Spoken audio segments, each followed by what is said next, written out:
Boker Tov. Boker Tov. Nous reprenons ce matin notre étude sur le deuxième verset de la Kabbalah Shabbat. Tov lehodot l'Hashem ou le Zamer le Shimcha Elyon. Tov, c'est le bien. Lehodot l'Hashem que d'exprimer sa reconnaissance à Dieu.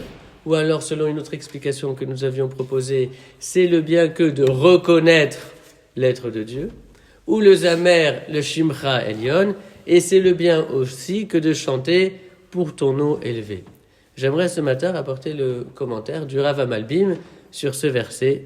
Le Rav Malbim rappelle que Dieu conduit le monde selon deux procédés, de deux manières différentes. Vous avez d'abord la nature en tant que conduite classique, fonctionnement naturel des choses. Les choses se passent telles qu'elles doivent se passer, selon les lois de la nature qui furent instaurées au moment de la création du monde et de l'univers. Et puis, vous avez un deuxième type de conduite, c'est cette conduite qui intègre une dimension providentielle, une intervention providentielle, c'est-à-dire que Hachem ne va pas hésiter à intervenir dans le cours de l'histoire ou dans le cours de la nature pour court-circuiter les schémas classiques attendus et prévisibles. Et le Rav Malbim nous dit que les deux parties de ce verset renvoient à ces deux conduites possibles de Dieu dans l'histoire. Tov lehodot l'Hashem, il est bien, c'est le bien que d'exprimer sa reconnaissance à Dieu.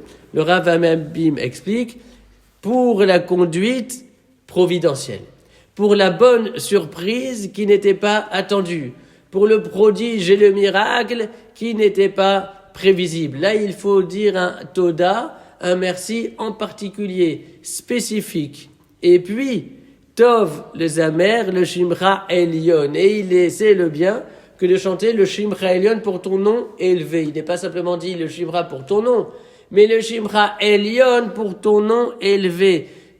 C'est-à-dire celui qui se situe au-dessus de tout et duquel tout part. Car le mode de fonctionnement de la création, c'est un enchaînement des relations des causes et des effets.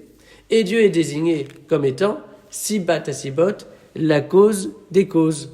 Et c'est ce nom-là qui est inscrit au sommet et duquel ensuite toutes les différentes ramifications d'existence vont se développer.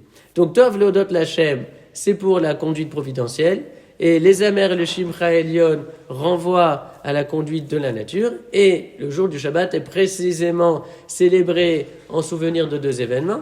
Zecher leMaaseh Bereshit, en souvenir de la création du monde, ce qui renvoie à la conduite de la nature classique, et Zecher l'Yetziat Mitzrayim, en souvenir de la sortie d'Égypte, qui renvoie justement à la conduite providentielle.